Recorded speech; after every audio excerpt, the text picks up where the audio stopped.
예수님은 흠과 티가 없으신 완전한 분이셨습니다. 우리가 그분을 따라서 그분 모습대로 살 수 있으면 참 좋을 텐데 그렇지 못한 것이 안타깝습니다. 그런데 아무 흠도 없고 티도 없고 하신 일 중에 잘못된 것이 하나도 없는데 그분이 십자가에서 처형을 당했습니다. 왜냐하면 우리의 죄 때문에 그렇게 하셨습니다. 사람들의 죄가 너무 무섭고 잔인하고 처절한 것이라서 예수님 십자가 죽으심이 그렇게 처절하고 잔인한 것이었습니다.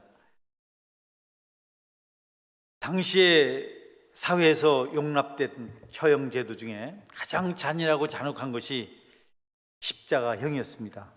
저주받은 자를 죽이는 곳이라고 이렇게 이름을 붙였습니다. 그래서 그 형을 집행하는 로마는 자국민들에게는 십자가 사형을 허락하지 않았습니다. 또 십자가에 달려 죽은 자들이 그냥 방치되는 경우가 있어서 그렇게 달린 채로 나쁜 사나운 새들의 먹이가 되기도 했다고 합니다. 매장이 허락되었지만 그들도 율법을 따라서 그 시신을 매장하게 했지만 종종 방치되었습니다. 그렇게 십자가에 달려 죽은 사람을 장례예를 다해서 그렇게 매장하지 않았던 것 같습니다.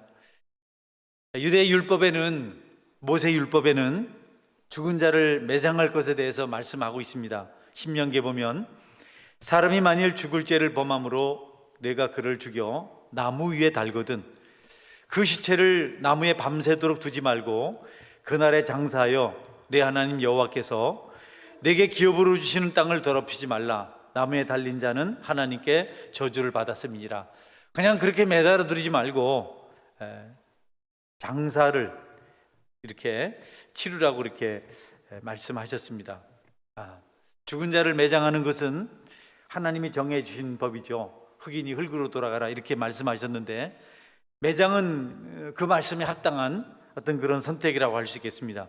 창세기 33장 19절에 보면 매장에 대해서 이렇게 말씀하십니다. 내가 흙으로 돌아갈 때까지 얼굴에 땀을 흘려야 먹을 것을 먹으리니 내가 그것에서 취함을 입었습니다.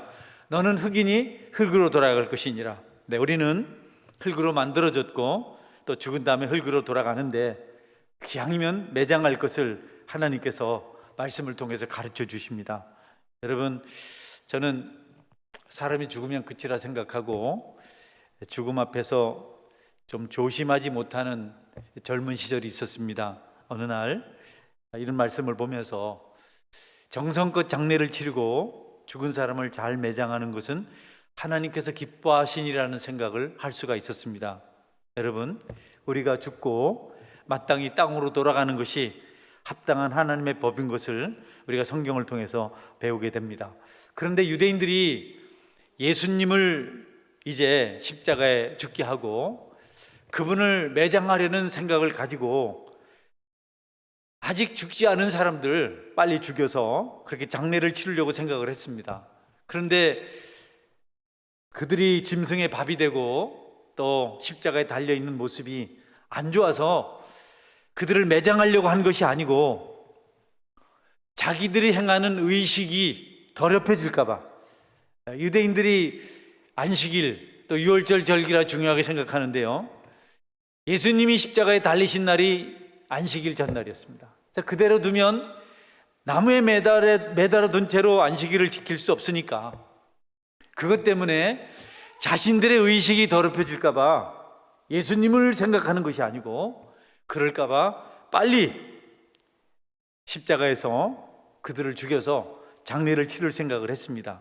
그래서 빌라도에게 찾아가서 우리가 이 사람들을 죽을 때까지 기다릴 수가 없으니까, 원래 십자가형은 죽을 때까지 기다려야 돼요. 어떤 사람은 일주일이나 매달려 있다 그래요. 얼마나 고통스럽겠습니까? 그게 십자가형인데 의식을 행하려고 예수님을 빨리 십자가에서 내리려고 다른 두 강도와 함께 그렇게 생각을 가지고 빌라도를 찾아가서 아직 살아서 움직이고 있는 자들을 우리의 법대로 세막대기로 그들의 무릎의 뼈를, 다리 뼈를 꺾어서 죽인 다음에 죽은 자를 내려서 장례 드릴 수 있도록 해달라. 순리로 그냥 십자가에 달려서 고통받다 죽는 것, 그것이 원래 정상인데 안식일 날 그렇게 사람들을 달아놓고 의식을 행하려니까 좀 마음에 걸려서 빌라도에게 요청을 했습니다. 빌라도가 허락을 했고, 그래서 그 잔인한 두 번째 형, 세막대기로 십자가에 달린 자들의 다리를, 뼈를 분질러서 죽이는 그 일을 여러분, 군병들이 감당합니다. 야만적인 행동은 언제나 군병들의 몫이죠. 요즘 미얀마에서 있는 잔인한 그런 것 다 군병들이 그 일을 합니다. 잔혹한 사형, 십자가로도 참 잔혹한데 또 꿈틀거린 아직 살아있는 사람에게 마지막 고통을 가하는 다리뼈를 부러뜨리는 그런 일을 군인들이 해서 살아있는 자가 죽습니다. 먼저 두 명의 강도에게 그 형이 가해졌고, 이어서 예수님이 이제 새 몽둥이에 맞을 차례였는데, 다리가 꺾일 차례였는데 병사들이 그렇게 하지 않습니다. 왜냐하면 예수님께 죽으셨기 때문에. 죽은 자를 또 부러뜨릴 수는 없는 거죠. 잔인한 처형 방법을 통해서 이제 강도가 죽고, 예수님은 이미 죽으셨기 때문에 다리를 분질을 필요가 없었습니다. 성경은 예수님은 다리가 부러지면 뼈가 상하면 안 되는 분으로 이렇게 예언을 하고 있습니다. 왜냐하면 예수님으로 예표된 양들을 제물로 드릴 때, 짐승들을 제물로 드릴 때 상한 것, 흠 있는 것, 티 있는 것은 하나님께서 드리지 말라고 하셨어요. 가장 온전한 것. 솔로몬이 드린 제사만 해도 1,000마리의 짐승이 드려졌어요. 계속되는 시대에 수많은 왕이 될 때마다 많은 짐승들을 제물로 바쳤는데, 그 많은, 적어도 수백만 마리는 될 만한 그 짐승 떼들이 죽으면서 제물로 바쳐지면서 꼭 한 가지를 메시지를 가지고 있었어요. 꼭 한 가지 메시지를 가지고 있었습니다. 흠이 없는 것.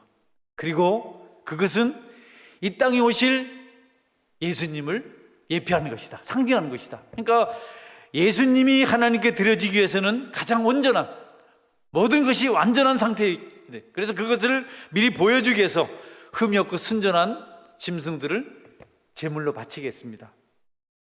오랜 세월 동안, 구약시대 오랜 긴 세월 동안 그렇게 짐승들을 통해서 예표되신 예수님의 모습은 완전한 것입니다. 뼈가 부러지면 안 되는 것입니다. 군병들이 뼈를 부러뜨리려고 예수님 앞에 갔는데, 강도들은 살아있었는데 예수님은 죽으셨어요. 그래서 뼈를 부러뜨리려고 쇠몽둥이를 휘두를 필요가 없었습니다. 여러분, 예수님께서 상한 육체를 가지고 가실 수 없었기 때문에, 그런데 군병들이 그냥 지나치지 않았고 그들이 가지고 있는 잔인한 속성을 따라서 예수님의 옆구리를 창으로 찔렀습니다. 조금 말씀이 모순된 것 같죠? 상하면 안 된다고 하고 뼈가 부러지면 안 된다고 하고 왜 창으로 옆구리를 찔리게 하셨을까? 그런데 성경에는 또 예수님이 창에 찔려야 한다고 말씀하셨어요. 그가 찔리면 우리의 허물을 인하며, 예언대로 되기 때문에. 그래서 어떤 분들이 혼란해합니다. 여러분, 우리가 다 이해하지 못하지만 하나님의 섭리가 있고 예수님은 창에 찔릴 충분한 이유가 있었습니다. 나중에 설명해 드릴 텐데, 제가 드리고 싶은 말씀은 뭔가 좀 안 맞는 것 같지만 그것을 맞춰내는 것은 우리의 일이 아니고 또 우리가 할 수도 없어요. 하나님 말씀이 여러분의 머리에 이해가 안 돼도 그냥 믿는 것이 여러분에게 축복입니다. 할렐루야. 모든 일을 다 밝힐 수는 없는 겁니다. 다 꼬치꼬치 캐묻고 해서 밝혀낼 수는 없습니다. 부부 사이도 그렇습니다. 어떤 것들은 비슷하지만 알 것 같지만 그냥 감당할 때 은혜가 될 수가 있습니다. 하나님 말씀 더더욱 그렇습니다. 내가 이해가 되지 않고 내 가슴이 진동하지 않는다고 해서 말씀이 아닌 것은 아니죠. 우리는 꼭 내가 들을 것을 들으려고 하고 나에게 뭔가 좀 피드백이 정확하게 와야 그것을 말씀이라고 오해를 하는데 그 진짜 오해입니다. 여러분, 성경 말씀이면 여러분이 받는 것이 합당합니다. 왜 뼈는 상하지 않게 하셨으면서 옆구리는 상하게 하셨을까? 좀 안 맞지만, 또 설명을 하면 할 수 있는 부분이지만, 여러분께서 그런 것들을 믿음으로 받는 은혜가 있으면 참 좋겠습니다. 어떻게 마리아가 처녀인데 아이를 낳을 수 있는가? 어떻게 예수님이 무리를 걸을 수 있는가? 어떻게 도시락 하나 가지고 5천 명이 먹을 수 있는가? 어떻게 38년 된 병자가 자기의 자리를 들고 일어나서 갈 수 있는가? 40년 동안 한 번도 걷지 못했던 안진뱅이가 어떻게 걷고 뛰고 갈 수 있는가?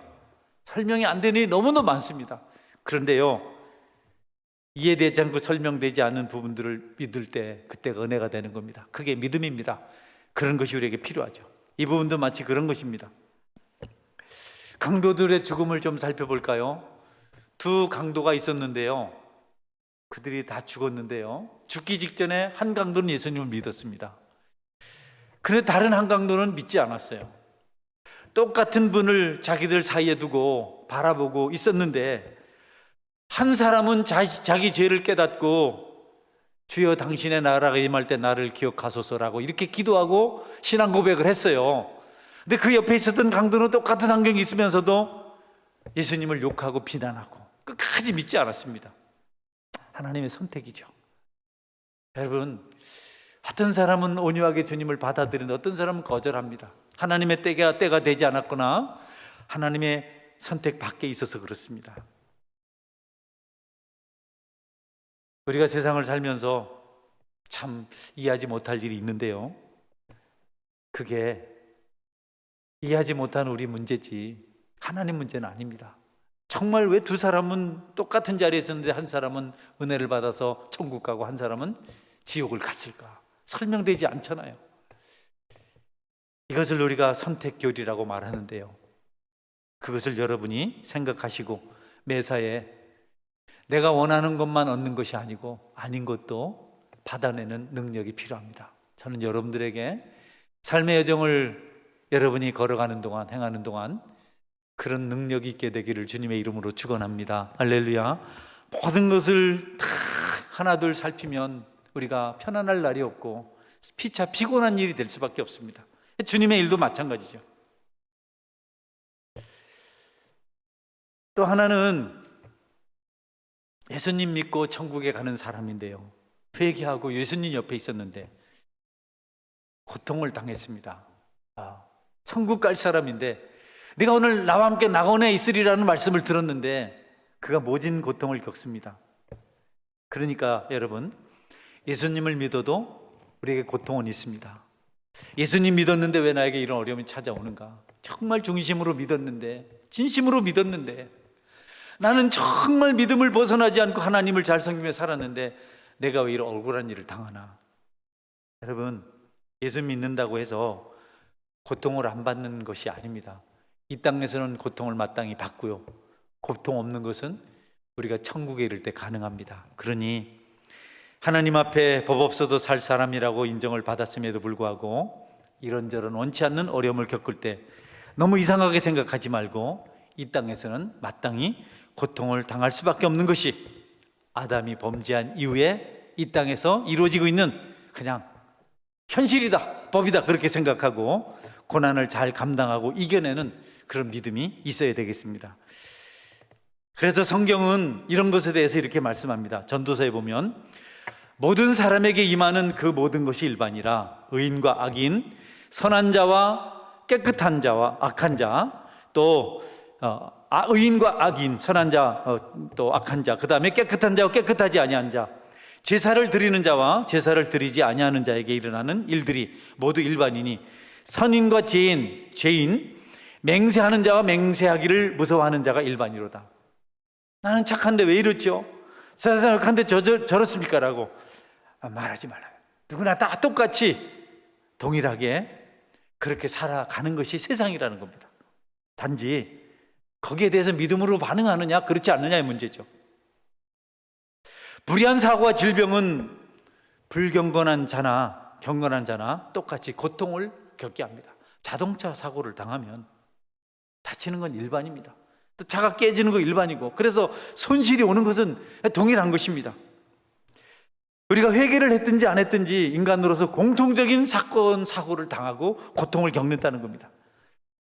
불티가 위로 날아가는 것 같이 그런 일이 우리에게 찾아오는 것도 당연한 것이다. 여러 가지 시험을 만나거든 이상한 일 만난 것처럼 너희들 이상히 여기지 말라. 이것이 성경의 가르침입니다. 이런 진리를 잘 모르기 때문에 조금만 어려움이 찾아오면 시험이 들죠. 우리가 고민하게 돼요. 낙심하게 됩니다. 예수님은요, 우리에게 큰 환난이 있다고 말씀하셨어요. 너희들에게 어려움이 없을 것 이렇게 하지 않으셨습니다. 요한복음 16장 30절 보면 이것을 너에게 이르는 것은 너희로 내 안에서 평안을 누리게 하려 함이라. 세상에서는 너희가 환난을 당하나 담대하라. 내가 세상을 이겼노라. 말씀하셨어요.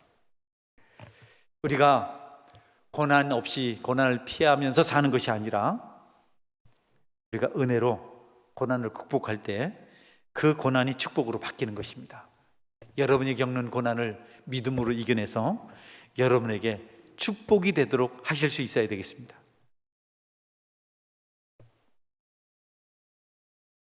강도들이 더 살 수 있었는데, 십자가의 달 더 살 수 있었는데 다리가 꺾여서 그 고통이 너무 끔찍해서 그 고통이 가공할 만한 것이라서 죽었어요. 어떤 학자는 이것을 그렇게 표현합니다. 그가 그날 그 고통 가운데 죽었기 때문에 천국에 빨리 이를 수 있었다. 주님과 함께 낙원에 이르게 되는 약속이 그에게 좀 더 빨리 이루어질 수 있었다. 어떤 것은 우리에게 손해가 되고 어렵고 힘든 일이지만 그것이 우리를 하나님께로 더 가까이 나가게 만듭니다. 여러분 중에 마음이 아프신 분 계신가요? 어려운 일을 겪고 계십니까? 혹시 그것이 여러분을 하여금 하나님께 더 가까이 가도록 만들 수가 있다는 겁니다. 이 풍랑 인연하에서 더 빨리 갑니다. 힘들고 답답하고 혼란하고 그것 때문에 좌절하시고 절망하시고 혹은 분노하시고 불평하지 마시고 그 일이 여러분에게 영적 유익이 있을 것이라고 생각하고 그것조차도 담담하게 감사함으로 받아내시고 감당하시는 은혜가 있기를 바랍니다. 주님 앞에 와서 군병들은 주님의 다리를 꺾지 않습니다. 이미 죽으셨는데 꺾을 필요가 없죠. 다리를 꺾는 이유는 죽이려고 그러는, 죽이려고 빨리 죽게 해서 얼른 내려서 의식에 방해가 되지 않도록 그렇게 장례를 치러버리려고 그렇게 한 겁니다.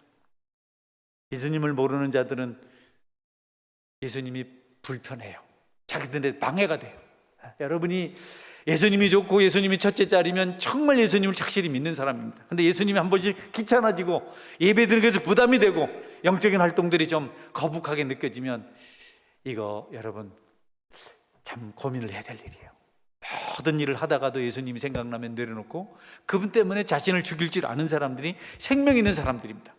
유대인들은 생명이 없었기 때문에 영혼이 죽었기 때문에 예수님을 단지 의식에 방해되는 대상으로만 생각했어요. 그래서 죽여서 없애서 묻어버릴 대상으로 생각했어요. 안타깝죠? 예수님을 옆에 두고 그렇게 생각했어요. 많은 사람들이 영적 활동들을 하나님의 예배하는 것들을 귀찮게 부담스럽게 봉사하는 것들을 그래서 생략을 자꾸 해요. 줄여 자꾸. 왜? 삶에 부담이 되니까, 의식에 방해가 되니까. 전통, 유전, 의식 이런 걸 지키려고 예수님을 빨리 다리를 꺾어서 무덤에 묻고 안식일에는 6월절에는 그들이 멋지게 한번 전통을 따라서 유전을 따라서 의식을 따라서 그들의 절기를 지키고 싶었던 겁니다. 그래서 다리를 꺾으려고 했는데 이미 죽으셨어요. 왜 다른 강도들보다 더 빨리 죽었을까? 이미 하루 전부터 고난을 당했기 때문이 아닐까 이렇게 생각하죠. 그런데 좀 더 영적으로 이해를 하시는 분들은 예수님은 한 번도 육체의 생명을 이 땅에서 길게 하려는 마음을 갖지 않으셨습니다. 그분은 항상 설교하셨습니다. 나는 희생하러 왔다. 십자가의 대속물로 많은 사람들 위해서 죽기 위해서 왔다. 그래서 예수님은 죽음 앞에서 연연하지 않으셨어요. 살려고 애착을 가지고 몸부림하지 않으셨습니다. 그가 이 땅을 떠나야 될 때가 되었을 때 그는 기쁜 마음으로 자신의 영혼을 하나님께 맡겼습니다. 십자가에서 그렇게 하셨죠. 내 영혼을 받으소서 이렇게 말씀하셨습니다. 군병들이 쇠뭉치를 휘두를 기회가 없어졌어요. 탁 들고 가서 한번 휘둘러야 되는데 그냥 왠지 모르게 군인들에게는 분노가 있습니다. 그냥 뭔가 노여움이 있어요. 저는 여기 대구에 있는, 지금 옮겨갔는데 53사단인가 54단인가 거기서 훈련을 받았어요. 그때 한참 80년대 충정교육대, 광수사 때가 있을 때였는데요. 막 충정교육대들이 짱짱 하고 막 그냥 데모 진압하는 훈련을 한대요. 아니 그 사람들은 상대가 앞에 없는데 있는 것처럼 그렇게 막 이를 악물고 21살 2살짜리 군인들이 말이죠. 그래서 막 신발을 신을 때도 옆에서 보면 이 신발로 말이면서 막 군인들이 그래요. 군인들이 지금 뭐 막대기를 들고 한번 그냥 후려치려고 왔는데 죽었어요. 여러분, 그렇다고 해서 그들의 잔인한 성품이 끝난 게 아니고 갑자기 창을 들더니 창 찌르기 정확하게 훈련 받았거든요. 우리가 창을 찌르면 창 찌를 때 관역 잘 안 맞거든요. 이 사람 훈련됐어요. 정확하게 긴 창으로 예수님 옆구리를 찔렀어요. 여러분, 그 창이 심장을 찌르고 터치고 등까지 갔어요. 완벽하게. 그런데 여러분, 거기서 물이 흘렀습니다. 죽었는데, 그들은 쇠몽둥이를 휘두를 필요는 없었는데 그 잔인한 근성을 가지고 창으로 예수님을 찔렀습니다. 십자가에 높이 달리신 그분이 창에 찔려서 죽는 것을 많은 증인들이 보았어요. 그리고 그 옆구리에서 피가 흐르고 물이 흐르는 것을 보았습니다. 영이 따는 주님의 몸은 또 그렇게 한번 쓰임을 받습니다. 옆구리에서 하와가 나왔고, 옆구리의 그 창자국은 마치 노아의 방주에 있었던 하나밖에 없는 문을 생각나게 만들었습니다. 우리 주님은 살아계실 때 말씀으로 인생들을 일깨우셨고 그들을 생명의 길로 인도하셨지만 영원히 떠나신 후에도 그 몸을 통해서 영적인 진리를 남기셨습니다. 아무도 예수님이 죽지 않았다고 말할 수 없게 하셨어요. 이단자들이 자주 예수님 죽지 않았다, 기절했다 이런 말을 얘기하고 다시 살아나는 것이 아니고 그냥 기절했다 살아났다 이런 말을 하는데, 이것에 대한 반증을 위해서 여러분, 하나님은 그 난폭한 군인들을 간섭하셔서 창으로 옆구리를 찌르게 하시고, 그리고 많은 사람들이 그걸 보게 하셨습니다. 예수님 죽지 않았다, 예수님 죽었다 다시 살아났다 라는 사실을, 부활을 부정하는 자들에게 높이 달리신 예수님이 창 찔리신 것은 확실한 증거가 되고 있는 것입니다. 그래서 예수님은 다리뼈가 상하는 대신 창 찔림을 당해서 마지막 물을 흘려내셔야 했습니다. 여러분, 그분은 분명히 죽으셨고 사흘 만에, 장사 지낸 바 되었다 사흘 만에 다시 살아나셨습니다. 할렐루야. 이 믿음을 우리에게 주시려고 십자가에서 그런 사건들이 있었습니다. 바울 사도는 이 사실에 대해서 고린도에서 이렇게 증거합니다. 내가 받은 것을 먼저 너희에게 전하노니 이는 성경대로 그리스도께서 우리 죄를 위하여 죽으시고 장사 지낸 바 되셨다가 성경대로 사흘 만에 다시 살아나사, 죽으시고 살아나신 분이 우리가 믿는 예수님이십니다. 이거 부활신앙이죠. 이걸 모르면 종교입니다. 종교. 기분 좋게 가서 빌어주고 빌고 돌을 닦고 그렇게 살다가 지옥 가는 종교입니다. 그러나 우리는 다시 사신 예수님이 있습니다. 원래 십자가에 죽어주시고 죄가를 다 용서하신, 지불하신 예수님이 계시고 사망 권세를 깨뜨리시고 다시 살아나신 예수님이 계십니다. 그래서 우리는 종교인이 아니고 신앙인입니다. 저나 여러분도 부활하실 줄 믿으시기를 바랍니다. 반드시 우리 부활합니다.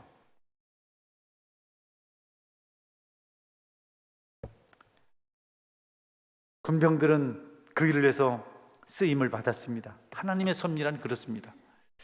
어떻게 생각하면 잔인한 것 같고 모순인 것 같지만 하나님 뜻대로, 말씀대로 이루어지는 것이 가장 잘 되는 겁니다.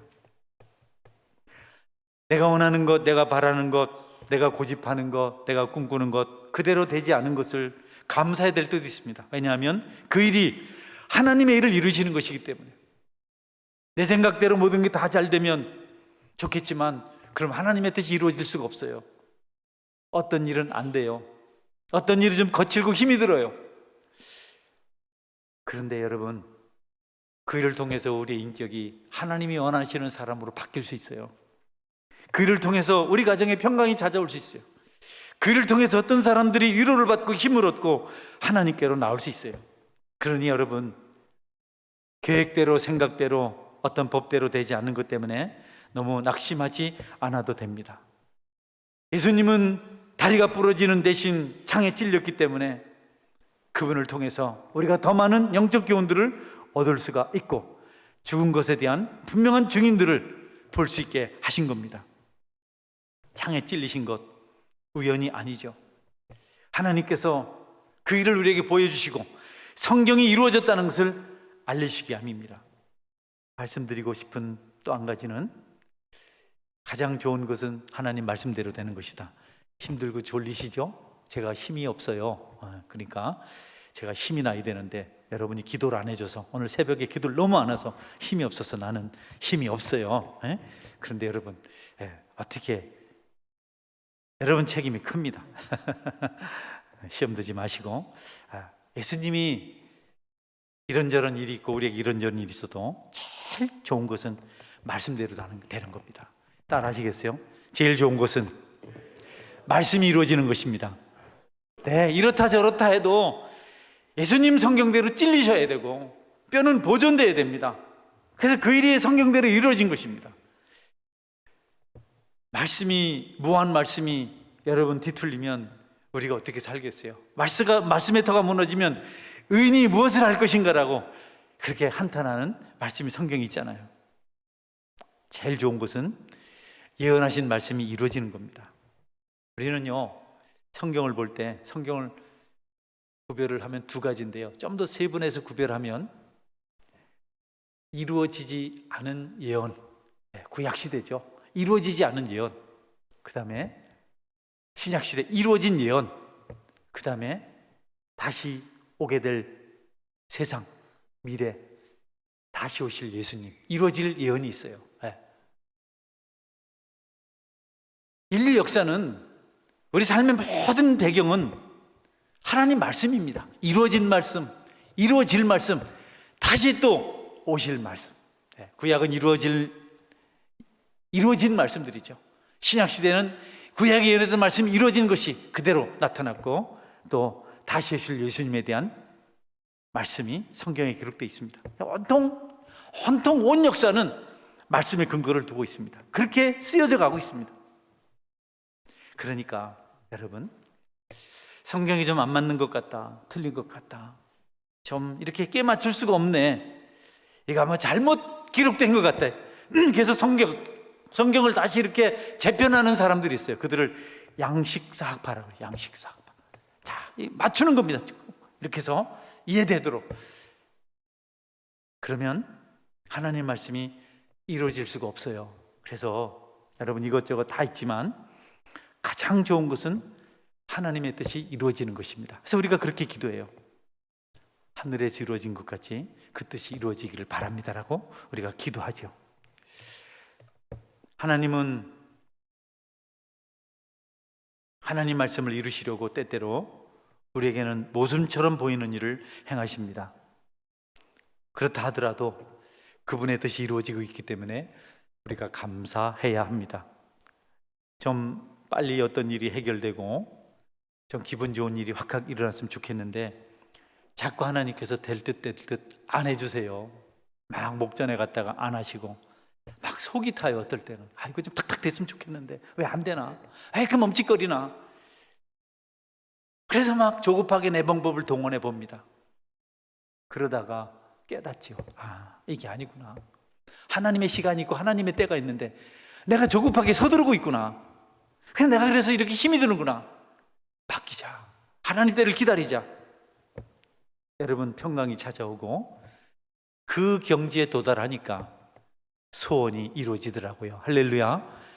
하나님 말씀이 하나님 말씀대로 역사를 할 때, 그때가 가장 좋을 때입니다. 자, 예수님은 찔리셔야 됐어요. 장에. 예언된 말씀이기 때문에. 계속 말씀이 이루어지는 것에 대해서 여러분에게 제가 증거하고 있습니다. 스가랴서 12장 10절에 보면 예수님의 찔림에 대해서 이렇게 기록합니다. 내가 다윗의 집과 예루살렘 주민에게 은총과 간구하는 심령을 부어주리니 그들이 그 찌른 바 그를 바라보고 그를 위하여 애통하기를 독자를 위하여 애통하듯 하며 그를 위하여 통곡하기를 장자를 위하여 통곡하듯 하리라. 시편 22장입니다. 개들이 나를 에워쌌으며 악한 무리가 나를 둘러 내 수족을 찔렀나이다. 못에 박히고 창에 찔린 것을 말씀하고 있습니다. 이 예언이 구약시대에 이루어졌어요. 여러분, 하나님의 예언은 아주 구체적이고 너무 분명합니다. 그대로 됩니다. 모호한 게 하나도 없어요. 창에 찔려서 독자를 잃은 슬픔을 가진 자처럼 통곡하게 될 것이다. 예수님 그렇게 찔리셨죠. 독자이시면서 그렇게 죽으셨습니다. 양손에 못 박혔습니다. 그 일이 이루어진 겁니다. 말씀이 이루어지는 것이 정말 신기하고 놀라운 것이죠. 그분은 머리에서 의복까지, 요람에서 무덤까지 다 예언된 대로 짓습니다. 머리에 가시관 쓰셨습니다. 훈병들이 예수님의 의복, 홍포, 제비뽑아 나눴습니다. 시편에 다 기록되어 있어요. 그분은 베들레헴 땅 에브라다, 거기 구유에서 나을 것이라고 말씀하셨는데 그 일이 이루어졌습니다. 그분이 타인의 묘실에 장사될 것이라고 예언했는데 그대로 아리마대 사람 요셉의 무덤에 장사되었습니다. 성경 보시면 신비해요. 하나님 말씀하신 것이 이루어집니다. 하나님 말씀 계속 이루어집니다. 어려운 부분들 여러분이 틀렸다고 생각하면 안 되고, 그것을 맞춰주는 사람들을 좋아해서 길을 즐겁게 하려고 이곳저곳을 배회해서는 안 됩니다. 하나님 말씀이면 감사해야 되고요, 그것이 죄가 아니면 우리가 믿어야 됩니다. 군병들은 원래 세막대기로 예수님의 다리를 부러뜨리려고 했는데 예수님이 죽었기 때문에 창으로 옆구리를 찔렀어요. 근데 그것이 성경에 예언된 일입니다. 뼈를 상하면 안 되고 그는 찔리셔야 한다. 말세 때는 사람들이 많은 스승을 두고 자기 길을 즐겁게 하려고 한다고 말씀하고 있습니다. 사람들은 뭔가 본인에게 필이 있기를 바라요. 이성적이지 않아요. 말씀에 대한 지식을 가지려고 하지 않습니다. 예배를 영화 보는 것처럼 생각합니다. 여러분, 저도 그런 것에 야합했던 사람 중에 하나인데요. 어떻게 청중들에게 좋은 소리를 해볼까, 웃게 만들까, 이런 거 했는데요. 나쁜 것은 아니지만 그것이 꽤 많은 부분 교회를 병들게 하고 성도들을 피폐하게 만들었습니다. 오케스트라 없는 예배는 예배가 아니라고 생각합니다. 좀 이모노션 하는 것, 이모오션 하는 것, 감정적인 이런 뭔가 좀 액션이 큰 것이 없으면 은혜 받지 못했다고 생각해요. 말씀을 읽기 위해서 무릎 꿇고 필사를 하고 눈물로 기도하는 일은 요새 보기가 어렵습니다. 천사의 날개를 보고 싶어 합니다. 신비한 그런 빛을 보고 싶어 합니다. 체험을 꿈꿉니다. 그런데 여러분, 천사의 빛나는 날개보다도 찬란한 손짓보다도 기적을 보는 것보다도 영웅의 승리를 노래하는 것보다도 하나님 말씀이 예언대로 이루어지는 것이 우리가 기뻐해야 할 것이고, 그것이 축복인 것을 우리는 잊어서는 안 될 것입니다. 방주를 만든 노아는 여러분 말씀대로 한다고 120년을 고생했습니다. 고향을 떠나 있던 아브라함도 마찬가지였습니다. 수없는 고생을 합니다. 마리아가 잉태 소식을 들었을 때 너무 놀랄 일이었습니다. 베드로는 아버지를 버리고 배를 버리고 그물을 버리고 사람을 낚는 어부가 되기 위해서 갈릴리호수를 떠나야 했습니다. 그들에겐 고통이 따랐고 힘든 삶을 살았습니다. 그러나 여러분, 그들은 다 다른 사람이 알지 못하는 큰 기쁨과 축복을 누릴 수가 있었습니다. 성경은 틀리지 않습니다. 성경은 살아 있습니다. 우리에게 능력을 가지고 우리에게 역사하는 것은 성경입니다. 여러분들은 처녀가 아이를 가진다는 것을 믿으시나요? 보리떡 5개, 물고기 2마리를 가지고 5,000명을 먹인다는 일을 믿으십니까? 풍랑이는 바다를 걸어오신 예수님을 여러분 믿으시나요? 앞서서 말씀드린 대로 40년 동안 걷지 못했던 안전뱅이가 걷고 뛰게 된 것을 여러분은 믿으시나요? 그것이 하나님 말씀인 성경에서 기록된 것입니다.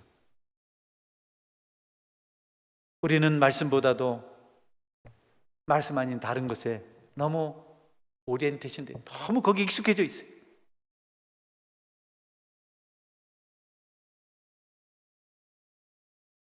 확고하게 믿고 믿음으로 살아가는 것이 우리에게 중요합니다.